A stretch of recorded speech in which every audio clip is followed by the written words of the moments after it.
Le sanctuaire de Częstochowa se trouve au cœur de la Pologne. Au lieu du culte marial, il attire chaque année 4 à 5 millions de pèlerins originaires de 80 pays du monde. L'icône de la Vierge Noire à l'enfant est de tradition médiévale. Selon les historiens, cette peinture suit le modèle de l'iconographie byzantine. Il s'agit d'une icône odigitria, c'est-à-dire l'image de celle qui indique et guide tout au long de la route.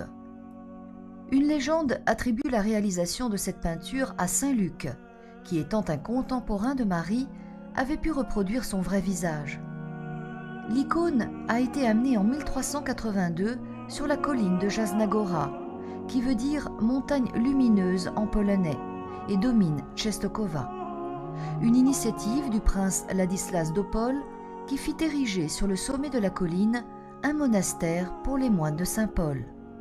Le visage de l'enfant est tourné vers le pèlerin, mais son regard est ailleurs, comme s'il regardait au loin, au-delà du temps et des lieux. Aussi bien la mère que le fils semblent plongés dans leurs pensées, dégageant une attitude de grande sagesse. La couleur brune de leur teint tranche avec la luminosité du milieu environnant. Marie indique au pèlerin l'enfant Jésus, et l'enfant Jésus tient dans une main le livre, de l'autre béni d'un geste à la fois simple et royal. Dans tous les moments de difficulté de la Pologne, la population s'est serrée autour de la Vierge Noire de Częstochowa et de l'enfant Jésus, ceci ne faisant qu'accroître l'affluence des pèlerins. Encore aujourd'hui, en été, ils sont des dizaines de milliers de personnes à se rendre à pied au sanctuaire. L'image est sombre, rendue encore plus sombre par la fumée des bougies qui l'éclairent en permanence. Karol Wojtyła s'est rendu lui aussi fréquemment en pèlerinage au sanctuaire, notamment en 1936, quand la Pologne se trouvait sous le régime communiste.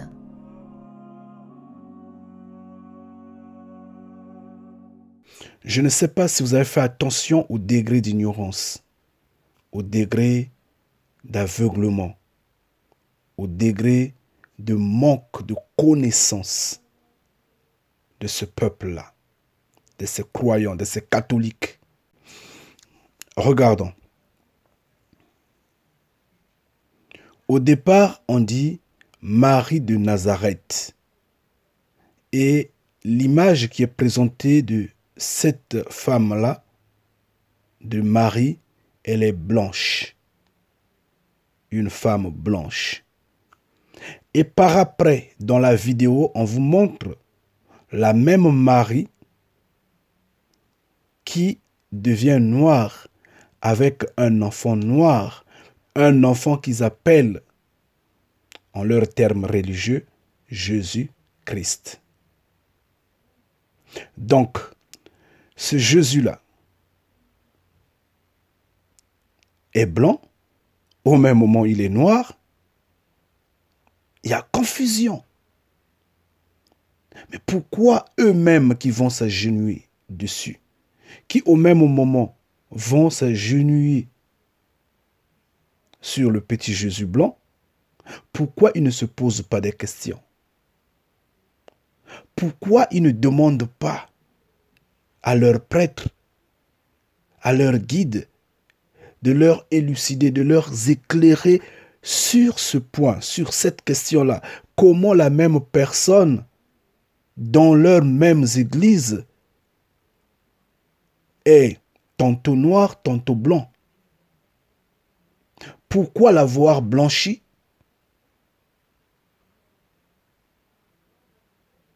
Pourquoi? Ou pourquoi l'avoir noirci? Que leur guide religieux leur donne des réponses. Nous ne pouvons totalement pas accepter ceci. C'est de l'aveuglement, ça. Ça, c'est un viol spirituel, un viol spirituel. Mais comme eux, ils ne sont pas spirituels, ils manquent cette connaissance-là. Ils manquent la présence du Créateur vivant en eux. L'Esprit Saint n'est pas en eux, c'est un viol religieux qu'ils font. Et comme la religion appartient aux hommes, bien, c'est normal qu'ils continuent de mourir, de dormir. Comme Yeshua disait, laissez les morts enterrer les morts. Mais néanmoins, nous, on ne nous trompe pas. Nous allons éveiller ce peuple noir-là. Il va se réveiller. Oui, il va se réveiller, il va sortir du milieu d'eux. On nous dit, nous sommes dans ce monde-là, mais nous ne sommes pas de ce monde. Ngeta. Chers frères et sœurs, chers bénis de Yah, soyez fiers, soyez contents, soyez orgueilleux en Yah, soyez orgueilleux en Fumunzambi, en Pungu, en Fumu Congo, parce que vous avez la connaissance. Vous, on ne peut pas vous tromper. On ne peut pas nous tromper, nous bénis de Yah, jamais. C'est une impossibilité. Vous avez vu une fois de plus la longueur d'onde de l'usurpation.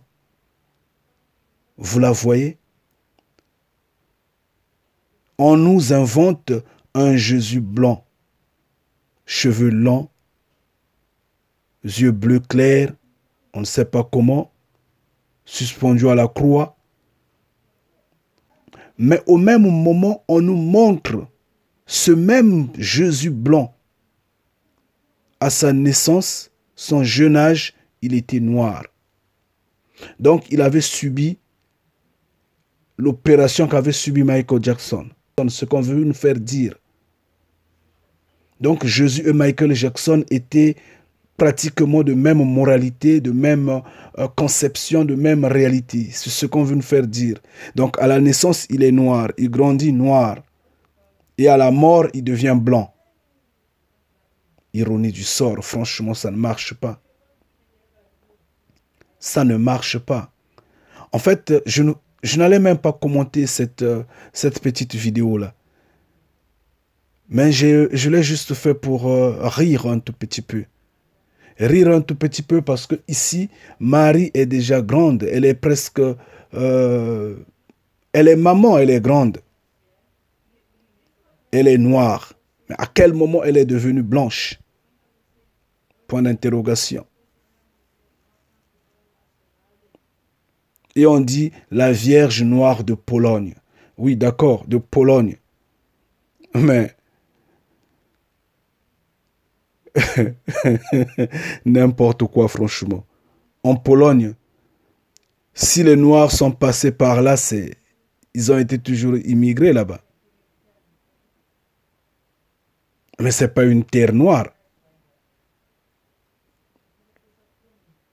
Mais nous savons que Yeshua et sa maman sont de la terre Congo. C'était des Congos. Ils sont venus du cœur de l'Afrique centrale. Ça, au moins, nous le savons. Nous avons la réalité, la connaissance entre nos mains. La Bible le dit, la Bible le décrit, la Bible le démontre. Ça, c'est la falsification, c'est l'usurpation totale.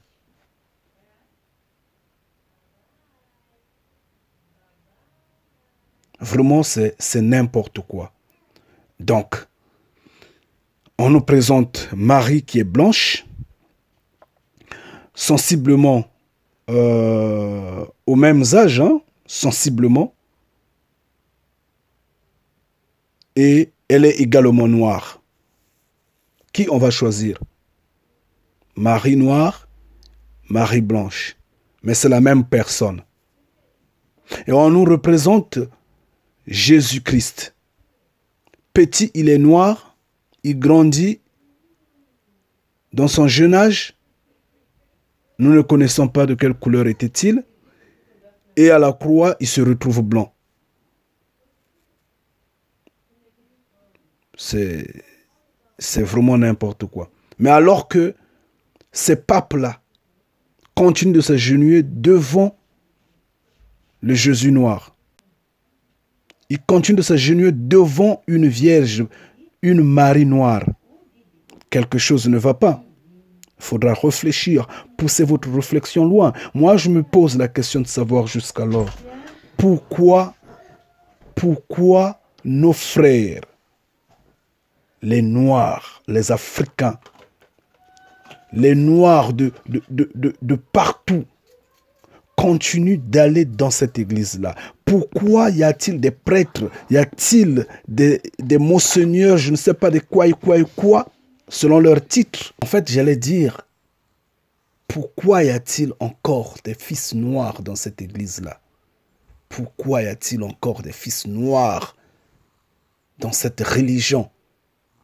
Pourquoi ces enfants-là n'arrivent pas à comprendre, ces noirs-là n'arrivent pas à comprendre que cette église-là, que cette religion-là ne fait que renverser du sang, ne fait que tuer, ne fait que détruire, et que cette église-là ne peut pas donner la vie, notamment la vie éternelle. Non seulement la vie éternelle, même la paix, la tranquillité sur cette terre-là. Cette église-là ne peut pas.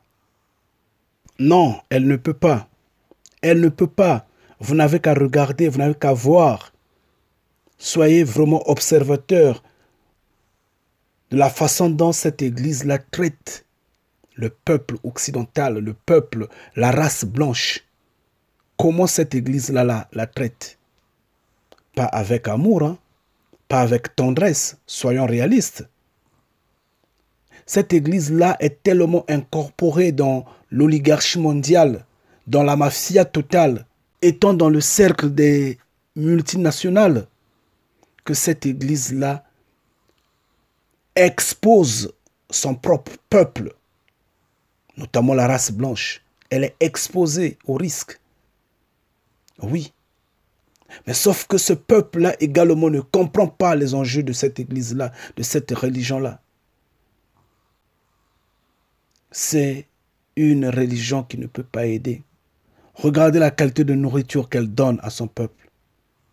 La qualité de l'eau, la qualité des boissons, les guerres, les tueries, les crimes, les sacrifices, l'idolâtrie, le mensonge, le rêve. En quoi elle est humaine? En quoi elle assiste? En quoi elle aide l'humanité à hériter le royaume des cieux, à hériter l'éternité? En quoi? En forçant, en tuant les innocents, en les brûlant, c'est ça?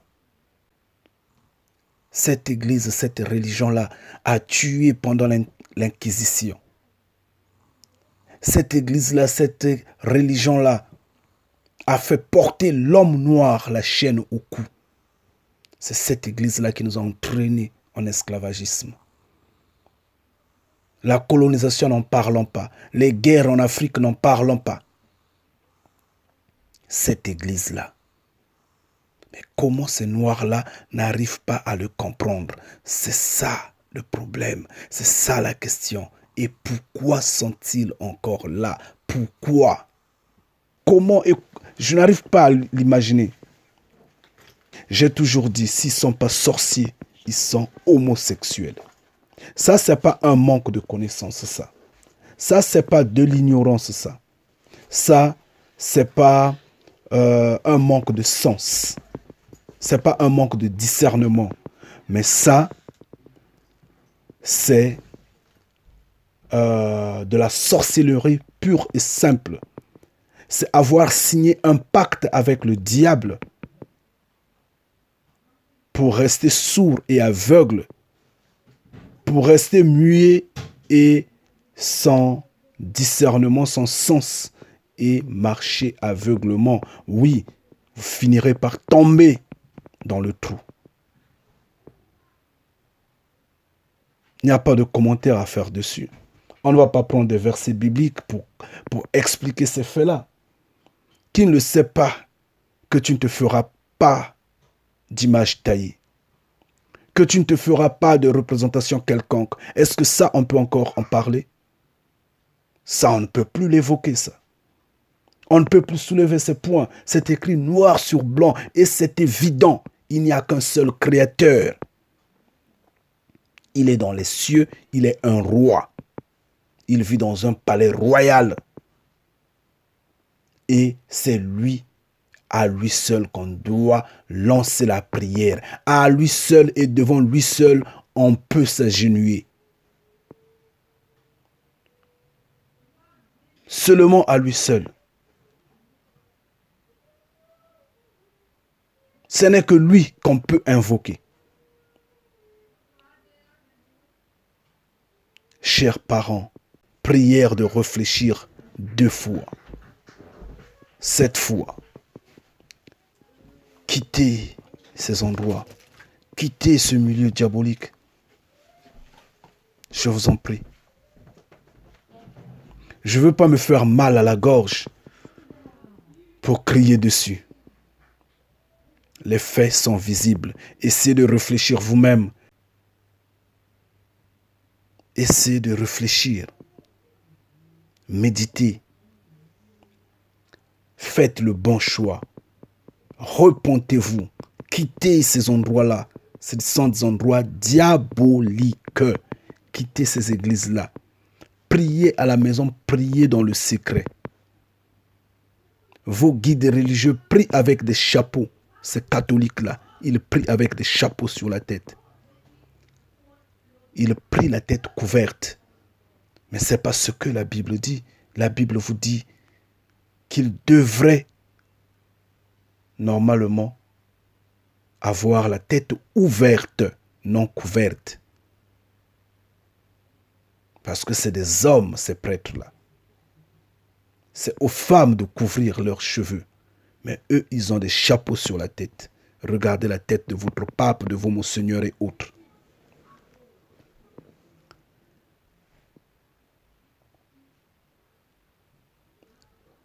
Moi, je me moque vraiment d'eux. Je rigole quand je les vois.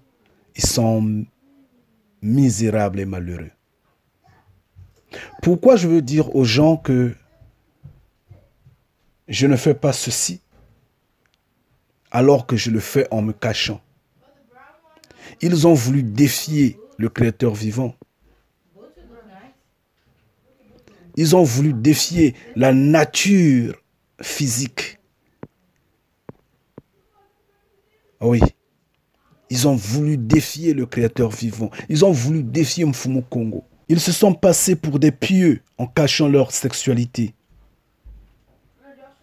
Ils ont dit, nous ne nous marions pas. Nous ne touchons pas les femmes. Nous sommes pieux. Nous sommes saints. Yah les a confondus. La nature les a frappés. Les sens de leur corps ont vibré. Et ils se sont vus découverts comme étant pédophiles, homosexuels, polygames, mariés, ayant des enfants partout ça et là. Prostitution, débauche. Ils ont commis toutes sortes de saletés. Des hypocrites. Des hypocrites. Yah les a dévoilés. Yah les a exposés aux yeux du monde. Mais sauf que ceux qui se passent pour adeptes de cette église-là continuent d'y aller. C'est bizarre, c'est suspect, c'est compliqué. C'est difficile à expliquer. Franchement. Ça dépasse l'entendement. Ça dépasse l'entendement. Là, il n'y a pas question d'envoûtement, il n'y a pas question de manque de connaissance, il n'y a pas question d'ignorance. Là, il est question de pacte. Pacte avec le diable. Soit ils sont sorciers, soit ils sont homosexuels. C'est tout. Oui. Ils ont commis de l'abomination totale. Du blasphème total. Oui. Des loups habillés en peau d'agneau. Sortez du milieu d'eux. Sortez du milieu d'eux. chers frères et sœurs. Je ne veux pas en parler lent. Je ne veux pas me faire mal à la gorge à cause de leur conneries qui datent des siècles et des siècles. Restez bénis. Que Yah vous donne discernement et connaissance. Ngeta.